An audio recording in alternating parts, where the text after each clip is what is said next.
Okay, welcome back everybody.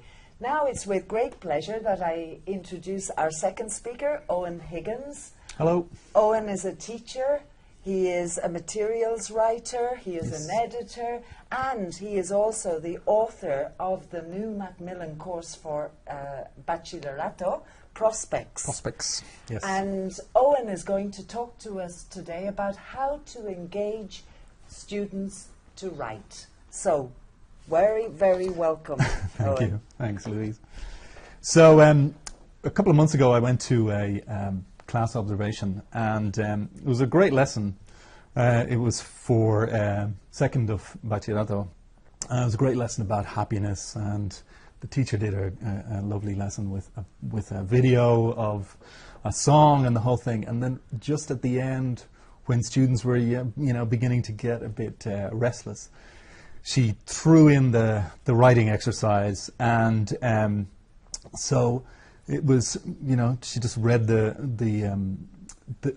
task and sort of asked students to give some ideas, brainstorm and things like that. And so a few students were kind of already getting ready to leave, and because once they see the end, the last 10 minutes, they're kind of ready to go.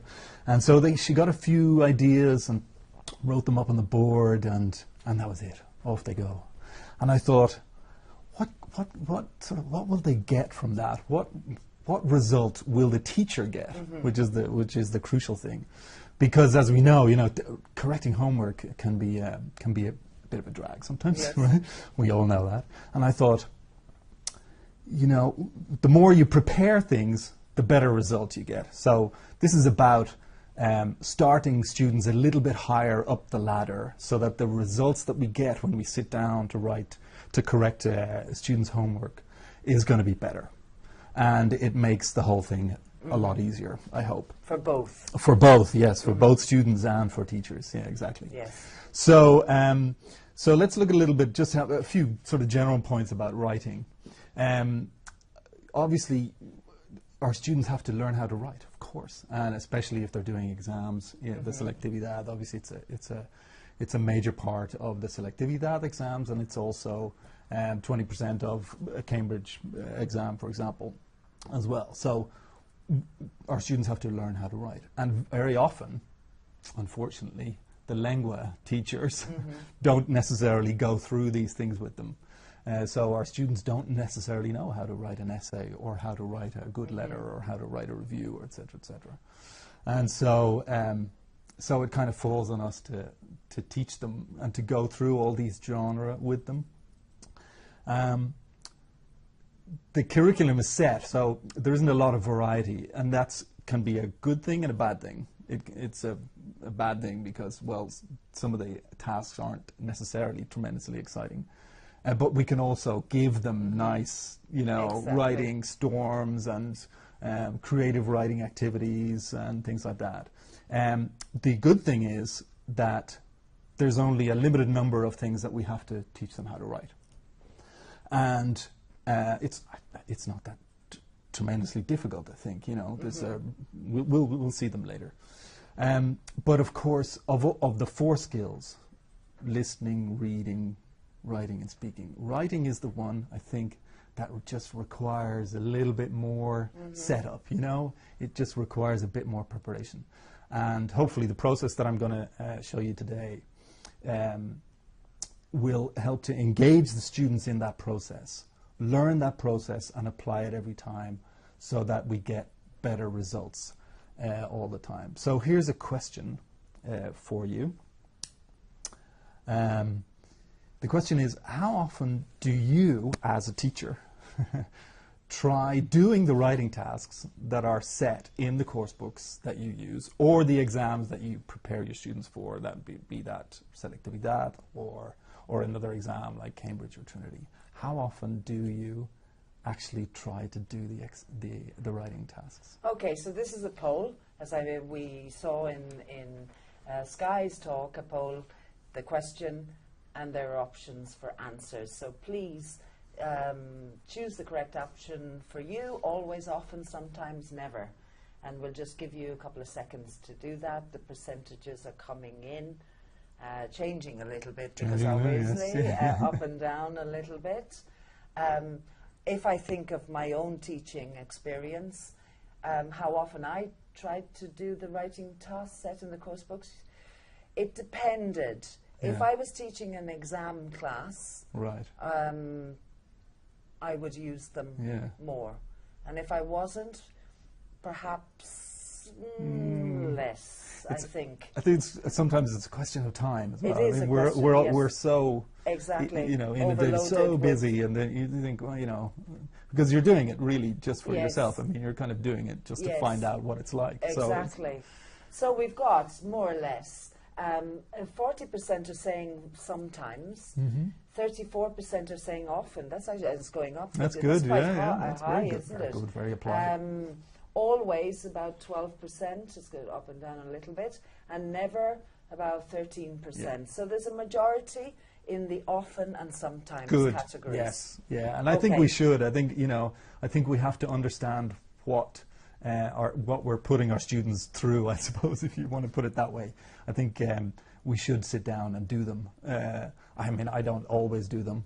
No. But I've tried to do at least one of each of the genre task types that I have to teach, so that I know what to expect.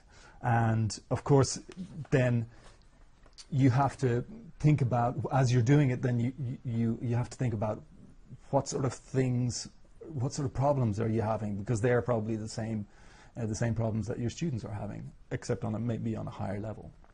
Except for language, I would assume. Now, Yes. as a language teacher, Yes. as an English teacher, we're not going to have to think of a word necessarily, or we're not going to Yes. have problems with grammar. Yeah. So we're having problems with the organizational features, the coherence, the points that we're trying to make. For example, I always find if I have to write an essay, for example, is trying to keep within the word count. Yes. Because, I mean, a lot of exams, they specify a Yes. particular word count, and you shouldn't go over. Yes. That's not always a problem with other tasks, but keeping within the word count, and then making my point clearly within that word count or within a paragraph. So not, because obviously as a teacher and a writer, I can just keep writing. I could write Exactly. thousands and thousands of words. But the So question is, are you answering the question? exactly, yeah. Am I sticking to the point? So those are the kinds of things. So as we do them, then we think about, well, what are our students going through when they sit down to write them?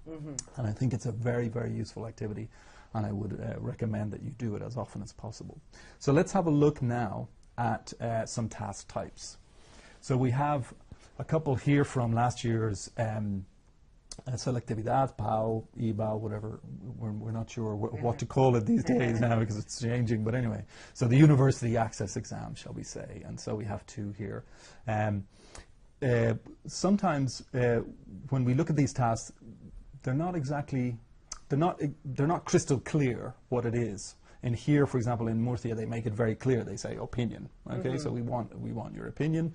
They give a statement and they ask a question. Do you agree? And so we know that that's an opinion essay, and we know it's agree or disagree. And the key word here would be, would the world be a better place if women rule the world? So the better place part is probably the key issue here.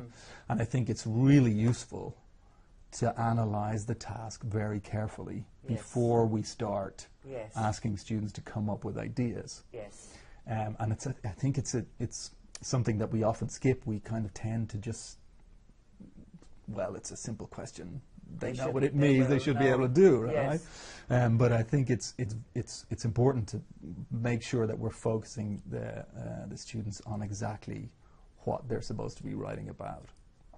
So let's have a look at this second one here, and you can have your say here. So the task is from Madrid, and it's a quote, and it says, "Parents have the right to spy or check up on their children. How far do you agree with this statement? Justify your answer." And I'd like you to say what you think the key words are in this task. So what should students For example, I always ask my students to underline the keys. What words would you ask them to underline there in this task? Okay. So again, we'll give you 20 seconds or so, but people are writing in quite quickly. Thank you. Write, the keywords for them are write, read, define. Okay. Another one, Mida saying parents spy. Yeah. That's a key word, a key expression there. I would say, another one, agree, justify. Right. The words agree, Yes. do you agree? And also justify, so you have to give reasons why. Yes, exactly. And check and spy, is there anything different? Because I just want to see if, right, spy. Parents, children, spy. Yes. Okay. Yeah. So. Yeah. So yes, I mean obviously they agree, justify, and the fact that we're talking about parents spying on their children for sure. But it's funny, I don't think anyone said the right. As in, they did. They did. Yes, well done, you. well done. Just come in. Right. Right. So I think that one of the key questions here is we're discussing parents spying on children or checking up on them. And I think one of the key words here is do they have the right to do that? Yes. And so that's where you were agreeing or disagreeing. And students can talk about the right or the responsibility or not, etc., etc. So anyway, take some time to analyze the tasks. These are two examples from Murcia and Madrid. As you can see, they're quite short. Other comunidades, other places, regions have much longer tasks where they kind of tend to spell it out a bit more. So, for example, in Catalonia, we have this where we have a series of questions. Do you shop online? Do you like to go to stores? Does the type of product you are looking for make a difference in your decision? Are online stores fair competition for real stores? Write an essay in which you discuss some of the advantages and disadvantages of online shopping. So here, what we're seeing is, again, it's a discursive essay. We have advantages and disadvantages, like a for and against, or a agree, disagree. Yes. But we have a series of questions that we've been asked to answer. Which help to develop. Exactly. So they're telling us exactly how to organize our answer. Exactly. We're supposed to talk about these different questions. So, in general, do you like shopping online or going to stores? The type of product, whether that influences, and then the fair competition idea, which is actually quite a tricky question. Yes. But and then we're within those paragraphs, because they're telling us what are the paragraphs, then we're talking about the advantages and disadvantages. So they're spelling it out a little bit more. Let's have a look at a couple of tasks from the Cambridge First. And again, they do the same thing here. Yes. They tend to spell things out a bit more. So Cambridge First are very keen on giving you a context. So you see this announcement on an English language website, okay, and so they give you a little box with some key information, exactly, and so you have to write an article about the most useful thing that you've ever learned, and they have a couple of questions here. What is the most useful thing you've learned? Who did you learn it from, and why is it useful? Okay. Again, very helpful for organizing your ideas. Exactly, the same thing. And if we ask our students to think about these questions, the first one, which is what is the most useful, is probably the least it's just, the most important thing I learned is this, and the key questions are the next one, which is who did you learn it from? Which allow you to develop a story. Right, and why is it useful, and how did you apply it, etc., etc. And so they sort of spell it out for you, and so for the students, and so they know exactly what to write about, and they have they've already got the sort of paragraph plan in there, etc. Yes. Let's have a look at one final one. So here it's a slightly different one. So we've been asked to write an email. They're very clear, as always, as you can see on these questions here. Cambridge First are very clear. They write a little sentence underneath each task, and with the type of thing in bold, so you can't get it wrong. Yes. Okay, so write your article. Here it's write your email. Okay, and so You can see the email here. You have received this email from your friend David, and it says, some college friends of mine are visiting your area soon for a week's touring holiday. They would like to travel around and learn about your local area and its history. Can you tell me about some of the places they could visit and what's the best way to travel around, car, bike, or coach? And so, again, I'd like to ask you, have your say, what information, what key information must you include in your response to this task here? Okay, so again, we'll give you about 20 seconds or so to answer this question. What key information must you include in your response or in your email back to David? What would be the key words here? So we'll just give you a little bit. I'll just check now, go up a little. And your personal opinion. Right. Okay. And I would say key information, the places they could visit. We'll just go back. Yeah. The places they could visit and the best way to travel around. Exactly. So transport. Yeah. And that's what people have put. Very good.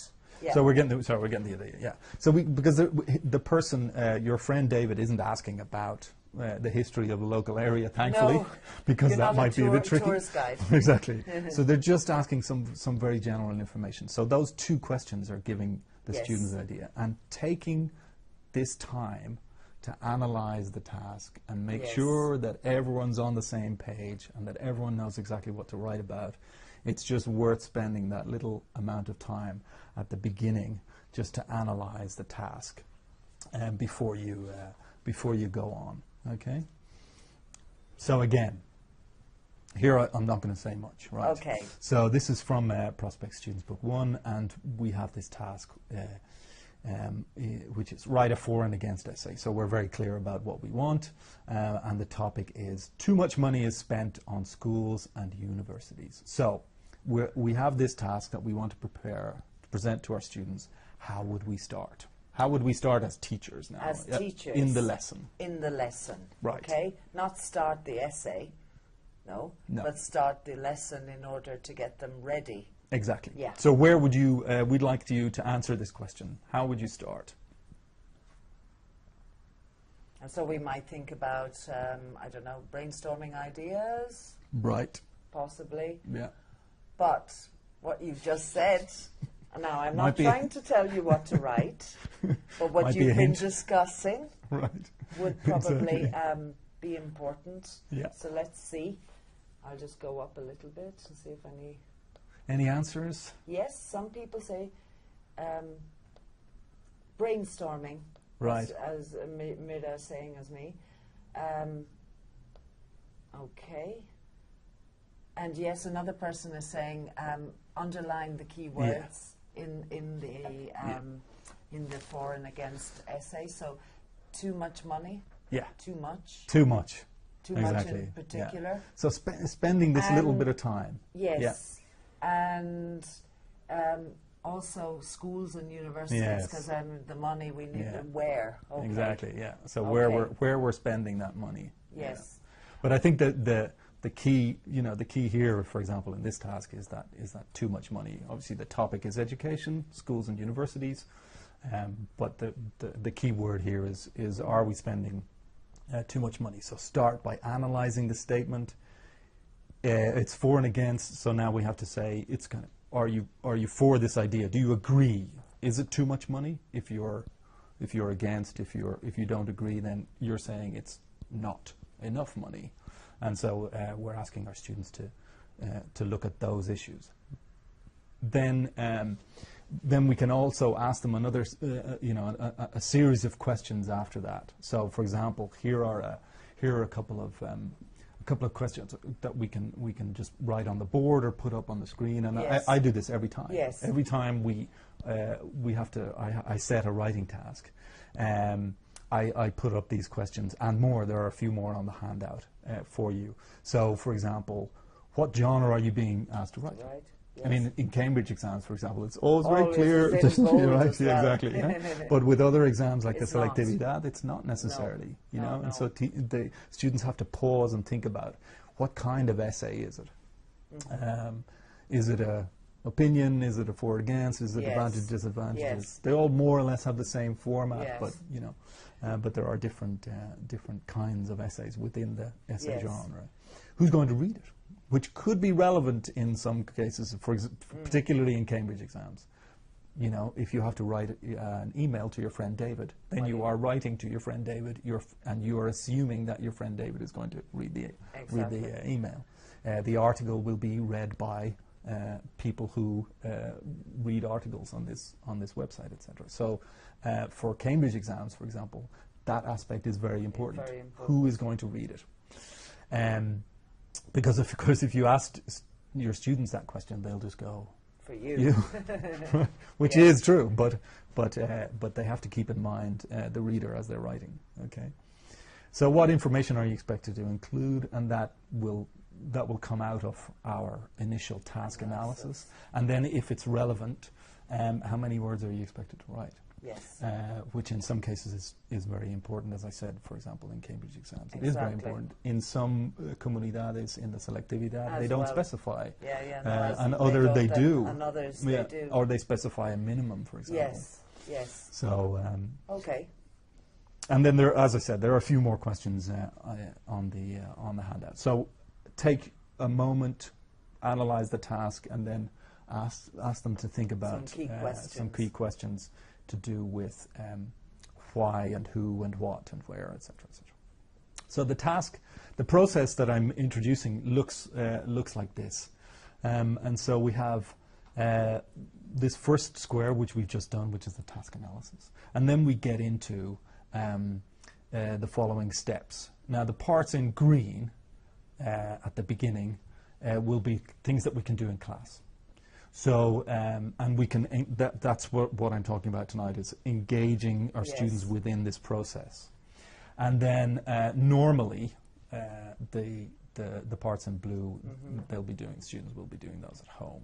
But we'll look at some tasks, short tasks, that we can do in class as well for those. And then the correction and feedback are normally done by the teacher.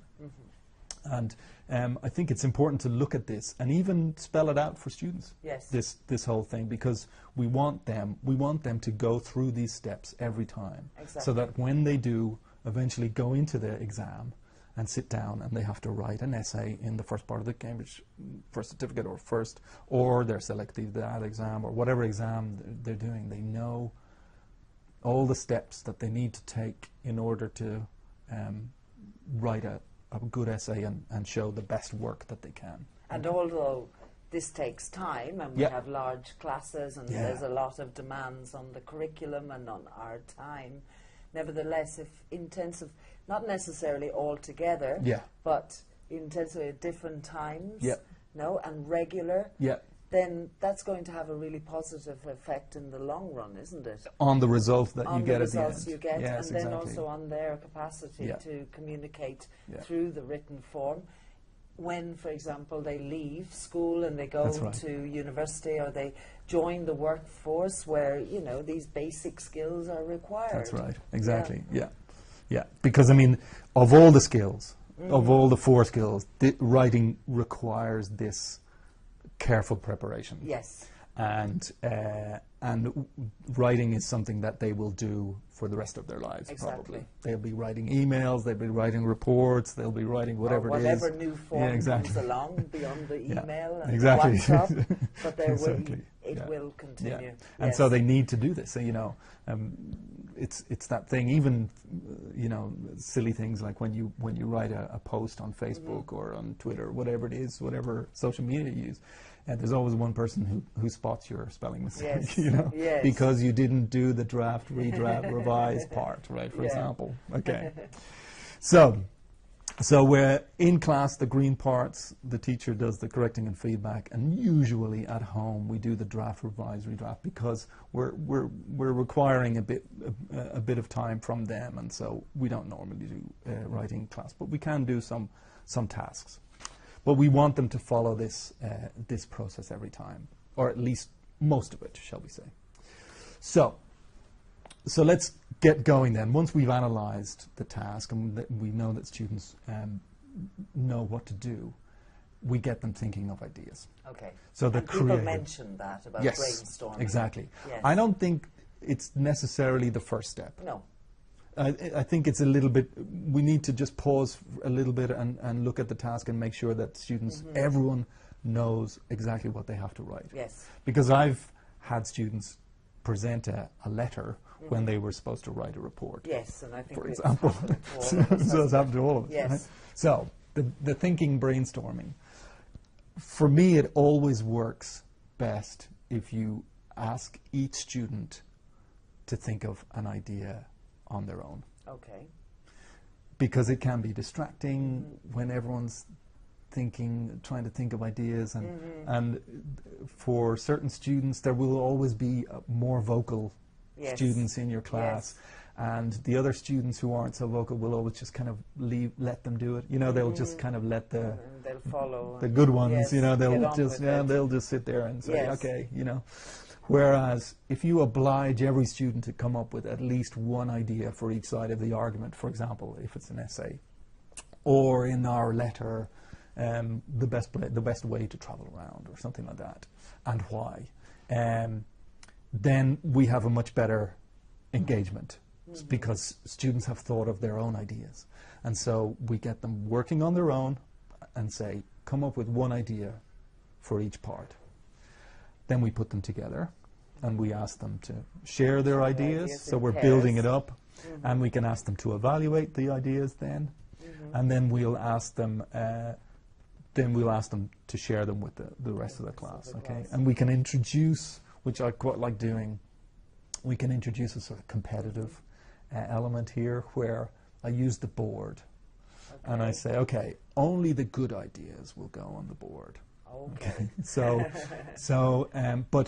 But that's not to put them off. We have to be a bit careful. So we're asking them to come up with their ideas, and as the teacher, we can be that sort of mediation part. Okay. So we can say, okay, so that's a good idea, but could we? So try and get the students working. Nudge them in the right direction. But they're working as a group to get their ideas on the board, right? So that's the crucial thing. We want them. Can you get your idea? Exactly. They're coming up with individual, then in pairs, and they can refine it and then do their presentations of the exactly. And then if it's a good idea, it gets on the board. Yes. Because in the end, we all know our students will write down, hopefully, but most of them do this.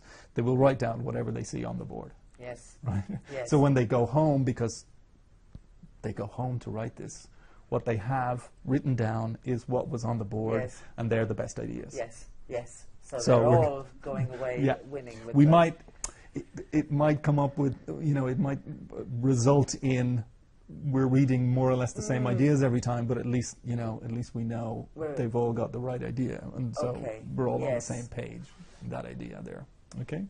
So brainstorming with that sort of pyramidal thing, on your own, in pairs, in group, it goes on the board, but always encouraging them to give ideas. Don't be afraid to just say it. Just say it. Yes. And we can work on it together to make it a good idea. Okay. So, on to the pair work part of that. So we can ask them either in the pair work, so after the individual part, or we can take the whole group and then send them back into pairs, and then ask them to look at some of the examples that we've put on the board, and so they can analyze. We always want them to think of relevant ideas. I think the relevance question is crucial. Key. But so ask them to think about, is their idea relevant? And then, of course, we want them to because they may come up with some great ideas, but will they be actually able to write about them, which is a crucial thing. And very often, they come up with these brilliant ideas, and then they go, okay, but that's a very good idea. Are you going to be able to express that well? Yes. Okay. And within that, will you be able to give an example? Because we always ask them to illustrate their ideas with an example. So, discuss these questions, which I put up on the board. Discuss them in pairs. Look at the ideas we've come up with. Can you think of examples? share their examples with the rest of the group if we want, for example, because that might be nice. And then which of all the ideas that we've come up with are the strongest ones, right? And so we're asking them to be critical after we've asked them to be creative. So the creative thinking, no, exactly. To evaluate, so they're using their being. So that higher order skills that we want them to learn, we want them to be creative, we want them to think of ideas, we want them to brainstorm, but then we also want them to evaluate others' ideas, each other's ideas, and choose the best ones. So we've looked at the task analysis, and we've looked at the thinking part, generating ideas, choosing the ideas. Now they need to look at organization. Okay. And one of the key parts of organizing is modeling. Now, modeling, we usually, when we think of modeling, we think of a model answer. Okay. So we look at a model answer in a moment. But one of the simplest things that I do is I ask my students to visualize what their answer will look like. Okay. Okay? And in an essay, for example, we're going to have like a for and against, or advantages, disadvantages, or opinion, or whatever it is. We're usually going to have 4 paragraphs, 4 or 5, but 4 is normally the format that we want. Okay? So what are they going to look like? And so I do this very simple drawing. Let me just draw it here for a second. Okay? Like this on the board. And it's just a very simple thing. And I say, I want your essays to look like that. Yeah, so just hold it up here. Yeah. Look like that. Look like so that. This is what I draw on the board. Okay. Simple as that, right? And so they get the idea, and I say, okay. So it's on the next. I've kind of done a sort of slide for this. Sorry, sorry, just a second. I've just the next one. There, right? Yes. Sorry, got a bit mixed up there. So this is the idea. So it's not just look at a model answer and analyze the language, and we'll do that in a moment. But this is what it should look like. Okay. And this has done wonders for my students' writing, because the paragraphing idea, they get it. I mean, we can talk about it and we can tell them, we want you to write paragraphs. It's very important to write paragraphs. But they don't necessarily capture the idea that the main body has to be the biggest part. And in order for them to be able to write a good main body, the introduction and conclusion have to be really short. Okay, and how you're visualizing exactly. that. Yeah. And how many times have you got an essay from a student with a really long introduction, and then the rest of it, which is the key part, and they're like, oh, now I've got to the end, and then they write this like one sentence conclusion because they've run out of words because you've told them don't go over the word limit and all of that. So we want a simple visual representation of what I want the thing to look like. And we can do this for anything. We can do this for a letter. Yes. You can do it for lots for different genre of writing. You can, a letter will look like a short dear, so a short little thing. Yes. If we want, we can talk about the date and things like that. Exactly. Short little first sentence. Yeah, exactly. Like, paragraph, etc. So, and this has this simple thing has really improved my students' answers. It's amazing. It's very simple, but it's great. So then, this is what we think of normally when we think of model, and you can see this in all the textbooks, all the course books, including prospects, as we can see here. We have a writing guide or a writing reference at the back of the book, and it's useful to take a bit of time to take students through this. Personally, I tend to let them read the model answers on their own at home. I think we have to be a bit careful here, because we've just asked them, we've given them the task of the for and against essay. So too much money is spent on education. Do you agree, disagree, for and against, etc. But then when we look at the back of the book, we're presenting a completely different task. Right. And there's always one student who goes, so which task do we have to write? Yes. Do we have to write this one, or do we have Yes. to write the one that we saw before? Yes, yes, yes. So we have yes. to be a bit careful. We have to explain very carefully. Yes. You know, this is just a model, okay? So, and so we show them the different parts, and we always have these tips, which we should Yes. go through Yes. and remind them regularly. For example, you know, brainstorm arguments, which we do in class, and make lists and use tables and Select the strongest select the strongest points, arguments. all of that, and then use those in the main paragraphs, etc., etc. And we should go through these every time because they do forget.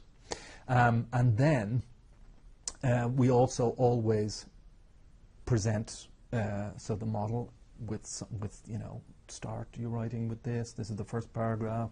Main body should do this. Lose linking words, etc., etc. Okay, so all of that, and they can read that at home. But we just remind them that it's there and that they should use this as a model. But this is not the task that we want them to write, just in case. Okay, Yes. and then the classic feature of these things is the useful language box. Oh, yes. Right? And so we've carefully considered sentence stems Yes. for them to write. Now the question, and I'm really fascinated to get your answers on this, okay? The question is, do your students use the phrases provided in the useful language boxes in the book? Okay. I'm really Good curious about this. question. I'm not going to say anything. No? I have my own ideas Yeah. about that, well, based on my experience, but I won't say anything for the moment. So this is a poll. Just choose the correct option. Always, often, sometimes, never. Do they use the phrases? Ooh, it's changing a little bit. Okay, it seems like it's quite a high percentage. Yeah. Well, no, it's going up and down, but it seems like sometimes 55% sometimes. And about 35%-ish often. Yeah, it's going up and down there. 6% always and 6% never. Either end of the scale. Yeah. Okay, so we're sort of in the middle, aren't we? Split between often and sometimes. sometimes. Yeah. Okay. And I always wonder, you know, I don't know why because these are carefully considered, you know, these are sentence stems. What I always say to them, you know, use these, please use these, you know, we want you to use these sentences. And and they don't appear very often, and I often wonder why students are so reluctant, because it's that sometimes thing. Yes. You sometimes see them Yes. in essays. But it's hit and miss. Yeah, it's hit and miss. And I often thought maybe they think it's copying. Ah. So I tell them, I say, don't worry, this is not copying. You're allowed to use these as they are here. Please use these sentences. I want to see them. And and we can encourage them, push them into using them, for example, by doing activities in class where we now we've got our brainstorm ideas on the board, and they've written them down, and so now they know more or less what they're going to write about and what points they're going to include. So take a few of the useful language statements and say, okay, write the rest of the statement. Given the idea, because in general, in these kinds of activities, in other areas, for example, in vocabulary, for example, when this is a typical thing that course books often do with phrasal verbs, for example, and they say, write your own example sentence. Okay. And I, for one, find those activities always bomb. They just never work out because students don't really know what to say and stuff. But here, I do these exercises all the time. I ask them, just finish the sentence. Just write one sentence. You have the idea. You've written it down. We've brainstormed loads of ideas. You have the point that you could be made. Take these chunks. Exactly. And put it into a sentence. The ideas into them. Yeah. Yes. And we can do a few of these. I wouldn't go overboard with these. No. You know, a few. Just. Yeah, and maybe regularly, no? Exactly. So it's not yes. just And with different types of. with different types of. So if it's a review, then we'll ask them to, Exactly. you know, sentence stems, complete the sentence, use these words, etc. Or if it's an email, or if it's whatever it is, and we can. These useful language boxes there's one provided for each genre, Yes. and so we can pull them out. And it's a nice little quick exercise that we can just correct very quickly in class, Exactly. look at a few and say, okay, this is good, but you made a mistake here, or whatever it is, right? And so they have an idea. For me, these things, and I always tell my students this is, as a writer, I mean, when they're writing, the hardest part is to start. Yes. And that's why we give them these things. Yes. This is why we give It's them a these sentence hook stems. Exactly. for them to- It's just to get them writing or typing or whatever it is, whatever Exactly. you ask them to do. Scaffolding. Yeah, exactly. So we help them along the way. Okay. So another part of the drafting process is introductions. So let's have a look at 4 typical introductions, right? There are others, but for essays, let's look at. So we have these 4 here: a general belief or opinion, an interesting fact or opinion, an anecdote, and a question or questions. Okay, so I'm going to show you 4 different introductions, and I'd like you to identify which of these 4. So is it a general belief or opinion? Is it an interesting fact? Is it an anecdote, or is it a question? Okay. Okay. Okay. So have a look at this one first. Okay. And I'd like you to choose which kind of introduction is it. 1, 2, 3, or 4. General belief, fact or statistic, anecdote, or question or questions. Right.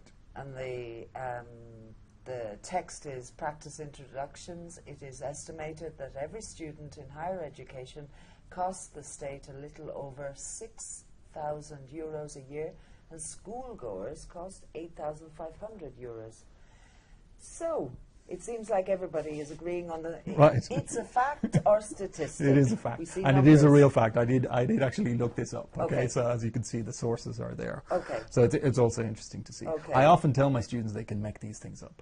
I say, nobody correcting your essay is really going to check. Yes. So as long as it sounds plausible, you Yes. can make this up. Yes. But it's just the technique. It's just saying you can use a fact or interesting fact or statistic Statistic. as an introduction Yes. to your essay. Here's the next one. Okay. Again, you have to tell us which kind of introduction is it. General belief, fact or statistic, anecdote, or question or questions. And the value of public education to society has often come into question. How much does it cost to keep students in public education at each level? Is it really worth all the money the state spends? So, is that a general belief? Is that a fact or statistic? Is it an anecdote or a question?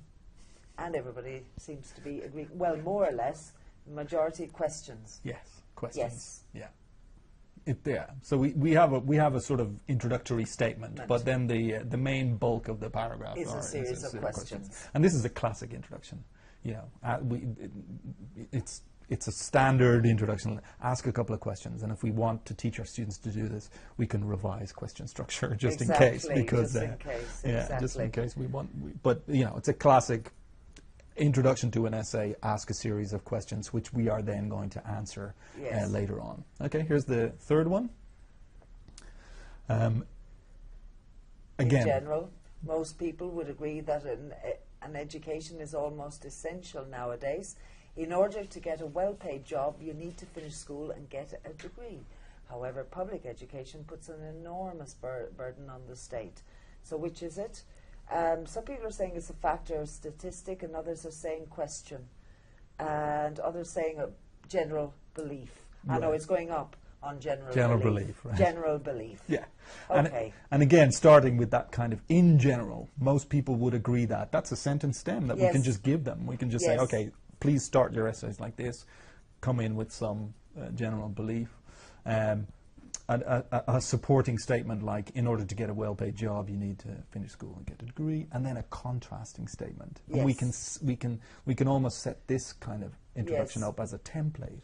Yes. So give a general belief, a supporting idea, and then a contrasting idea. Exactly. Right, Yes. with a however, and Yes, we've got that's in a nice. nice linking Yes. word, okay? And then the last one, so yes, general belief, and then the last one would be this one. My father was the first of his family to go to university. He had a grant from the state for the 5 years it took him to become an electrical engineer. Now he's a director of a company with 250 employees. So what is it? Is it a general belief, a fact or statistic, an anecdote, a question? It seems like anecdote is gaining the ground here. Yeah, the last option, right? Yes. This is for, I think, this is a little bit kind of more, a little bit risky maybe sometimes to do this. We have to be very careful how, which anecdote we choose. Exactly. And maybe we could follow this particular anecdote up with a question in the introduction, a short question. Yes. So what was this money well spent, for example, something like that. So to introduce our topic about education and too much money, etc., etc. Okay. So what we're talking about here is arming our students, if we want to use that word, with an array of possible ways to get started. So different introductions. And so when they sit down to write their essay in an exam, they'll have these ideas in their head, and they'll be able to choose from a variety of different introductions depending on what they think is appropriate for that task. Yes. And there's a couple of other types, but they're probably the four main types. And we can easily practice these in class. We can practice these in class. We can ask them to write a particular kind of introduction, and then just pick up a few, correct them very quickly, and it's a nice little activity that we can do in class to sort of reinforce these different types of introductions. So here's another question for you. So now we've looked at the thinking part and the organization of their ideas and planning, etc., etc. We've looked at some ways of getting them started on the writing part. We send them off home, they do their essay at home, and now they come back with their precious essay. I'd like to know if anyone has ever tried peer assessment. That is, asking students to look at each other's essays rather than just doing the essay and giving it to the teacher. 100%. Oh no, it's gone down. Okay, so 50-50. 50-50, right? 50-50, yes and yes, no. And majority now of yes. Okay, we'll just give a couple of more seconds going up and down. It seems like a majority are saying yes. That's great. Very good. Excellent. No? Yeah. It's a really valuable activity. I think students get a lot out of it, and it's a really valuable life skill. Yes. Yes. Which is kind of the point I make here in this next slide. It's we have to be a bit careful because, as I say, it's when you write an essay it's for your teacher. Yes. It's this sacred relationship that you have. You write it, and you know that only your teacher will see it. So if we're going to try this for the first time, and I would strongly recommend that you do, we have to be very careful, be very specific about how we approach it. But it's really, really, really useful. It encourages students to get involved in this part of the process because now they're in our shoes. Yeah. They're looking at it from our point of view.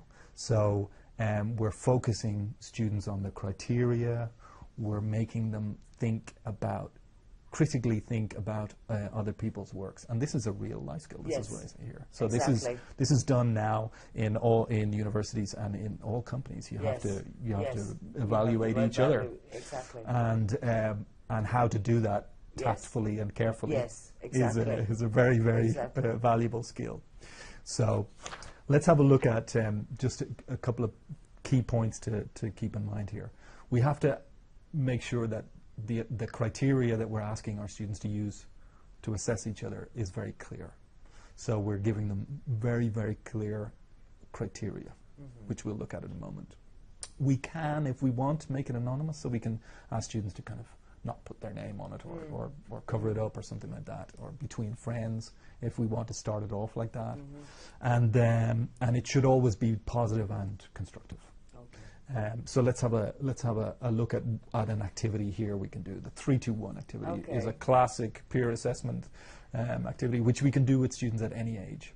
And so we get them to share their essays or whatever it is they're writing, and we ask them to tell each other 3 things that they liked about their partner's writing, two things that could be improved, and that language is very important. Yes. We're not asking them to point out mistakes. We're asking them We're where not they could asking make an them to improvement. correct. Exactly. We're Yeah. asking them to. And one thing that they didn't know, one thing that they just learned from this experience. Okay. So that 3, 2, 1. Very simple. So here's another question. What other things could we ask our students to evaluate in peer assessment? What kind of things could we ask them to look at? We've given you an idea with that 3, 2, 1. Yes. But what other things could we ask them to look at? In peer assessment, well, we don't need to do this really as a Okay. Yeah, shall we just do it between Okay, I'll show you. So I'll show you a few things. Yeah, relevance. Yeah. Because if we have previously analysed the text and underlined the key points that need to be included in the piece of writing, well, that would be a criteria, wouldn't it? So are the points relevant? Are the points relevant? From what Is we... it organised as Yes. it should be if it's an essay or a letter? Yeah. The Exactly. format as well? That is, did they, if they're asked to write an email, did they write the email with the correct format? Did they put dear at the beginning and yours, or whatever it is, lots of love at the end, or whatever it is? Target reader, what you were saying. Is it correct for the target reader? And that idea which Cambridge say, is the target reader informed, which is an interesting an idea. And then, was it interesting? You know? Yes. Yes. You know. Were you engaged? Yes. Did you like it?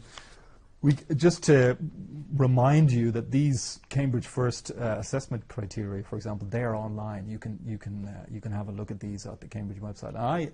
I think these are applicable to all absolutely essays, all our students' work, whatever it is. And what I particularly like about these is the kind of language that they use. So it's all very positive and very constructive, I think. And so if we look at these, for example, minor irrelevances or omissions may be present. So and then the target reader is on the whole informed within the content. Yes. The communicative achievement is that we're talking about holding the reader's attention. It's a crucial thing. Organization, the text is generally well organized and coherent with a variety of linking words. So again, it's very positive. And then within the language, they talk about vocabulary and grammar and occasional inappropriate use, etc. And for me, the last one is the crucial one. That last line, and I tell my students this every time I say, errors do not impede communication. No. This is a crucial idea, is that if I can understand what you're trying to say, even though you've made a mistake, if you haven't lost me, then you're doing okay. Yes. And I think that's a really crucial idea. That's a lovely way to evaluate something. Exactly. Way of approaching writing. So the feedback is we're on to the feedback then, using these criteria. So now we've asked them to look at each other's writing. We've given them some key things to look at. Now we're going to take them for ourselves, because what we can't do is ask our students to look at the language. No. Okay, so very quickly then we look at these. From my point of view, we have big groups. It's very difficult to give good feedback, individual feedback to students. But I try to get to at least, every student at least once a term. So I'll sit them down for a few minutes and I'll talk to them and say, look, you did this here, and etc. Right? Yes. So because it's very valuable. I think students really react to that individual feedback. I try to be as positive as possible. I try to use the same criteria each time, so that I have that Cambridge stuff in my head: the content, communicative achievement, the language, etc. And I try to be as constructive as possible. But then, as a group, I have a session of what I call stuff I never want to see again. I don't actually use the word stuff. I use a different word, but it's okay. So here's a few examples, right? Classic mistakes that, and this applies to any level. It doesn't matter. Students at every level make the same mistakes. And even students at higher levels make mistakes that they shouldn't be making, etc., etc. And these are the things I think that we want to look at, things that we want our students to eliminate So we're giving them Okay. feedback as a group, and we're saying, putting these things up on the board. I never want to see these things again. Okay, and I kind of get kind of. Yes. You know, Yes, yes, I yes, shout yes. and scream a bit. Yes. You know, I kind of overact a bit. You know, Yeah. say, oh, no, you know, you shouldn't be doing this. Yes. So, and you can see, you know, I'm sure we've all seen these. Do we have time to ask? Or No, I think okay. we should move on to. Yep. I mean, if you want to summarize a little bit. Okay. Yeah. So feedback as constructive as possible, but pointing out the sort of general errors, the common error, the most common errors as a group. Yes. And we can even show our group examples of students writing if that is a thing. So, to sum up, then, writing as a skill requires a little bit more preparation, and it should be gradual learning process, looking at individual elements, looking at introductions, looking at sentence stems, looking at different genre, looking at tasks, and practice regularly as possible. They talk about, athletes, for example, talk about slow, deliberate practice. Yes. That is, looking at each move, shall we say. So if they're cyclists, you know, they'll look at each movement of the leg and the movement of their arms, and so and we can do this. You know, we can apply. Yeah, exactly. We can do this with our students. Yes. You know, look at how you write an introduction. Yes. Look at how you start a paragraph. Yes. Look at the sentence. Break it down stem. and then build it up. Again. Exactly. Yeah. We want our students to learn this process and to go through it in their heads each time they sit down. So think about, analyze the task, think, organize your ideas, draft, redraft, and then get our feedback. In an exam situation, we may not ask them to draft and redraft. I often say to my students, just write it once, so make sure that what you're writing is correct from the beginning. And when we're giving our feedback, try to be as positive as possible. Great. Okay. Well, thank you very much. It's been I great. hope it's been useful. Thank you very much, Owen. It's been very practical, and it's been very interesting to hear about your own experience in the classroom. And I think this is a great forum for us to share ideas. And now we would like to hear from you. If you would like to send in a question or a comment, or if you want to share any experience, your own personal experience of dealing with writing in the classroom, please do so now. It's been very interesting. I mean, I think it's been very interesting the way in which you've broken it down. Yeah. You've really looked at it, that process, the arrow, the visual representation of the process as an arrow, and the green, all the green bits that the teacher would be, I suppose, directing, and then the blue bits in the middle. It's been very, very interesting to reflect on. There are all these things that need to be done, but they don't all have to be done together at the one time. But as you say, gradually built up over time, time, and pointed out to them. I think, you know, that they need to think about this process. For me, it was a kind of a question of necessity.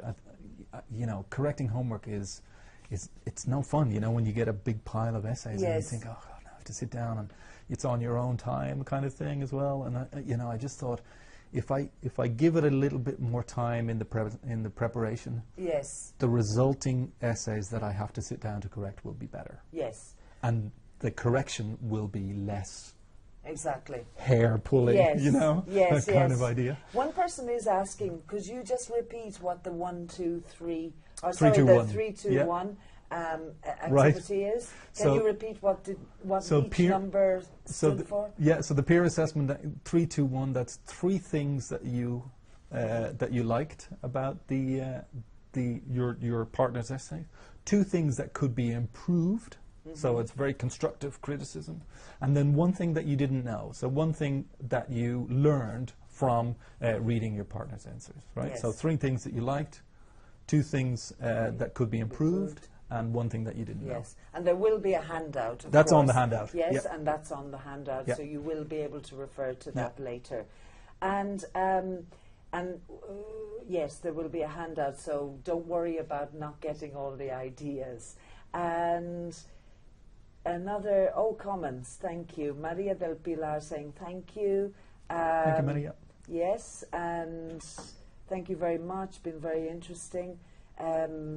interesting and useful. Great. Well-organised talk.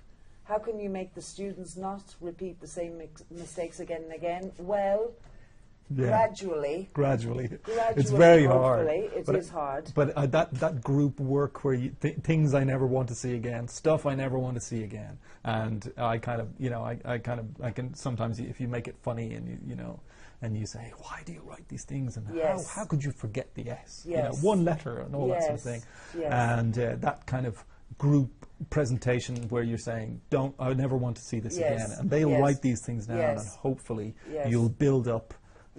For the students will build up a list of errors, and they'll check them, and they'll learn to draw. Actually, somebody has just mentioned that they usually prepare an error correction worksheet with the mistakes, so that is a good tip as well. And error correction exercises are very useful. Very useful. Yeah. Yes. Particularly for those common errors, the stuff that we don't want to see again. And another person is saying, when I'm working with low-level students, I make them write in pairs or even in groups. groups. Nice. Yeah. I have a colleague who writes in group. He gets the whole group to write an essay, which is an amazing process to watch. Yeah. Yes. And once a composition is corrected, what could we do with the mistakes? So I think the mistakes kind of fall into different categories. I think sometimes certain mistakes we can let slip, like we can just let them go because they're maybe, they're not systematic. I think we only want to look at the systematic errors that a student or our group are making. Yes. That's the real problem. Right. And highlight those. Exactly. And those, obviously, the mistakes where... And they go on our list. And they go on our list. Stuff that we never want to see again. Right? Exactly. And obviously, individually, we want to talk to them about the mistakes that they've made where they've lost us. Where the communication part of it, the communicative task, or communicative achievement has broken down. Yes. So you've lost me in this paragraph the question, because whatever it is. On a tangent. But in general, irrelevant. I think in general the error correction is the systematic errors. That's what we're looking at. Exactly. Okay. Well, thank you very much. You're very welcome. Thank it you was very a pleasure. much, everybody. Thank you. It's been a real pleasure to spend this evening with you.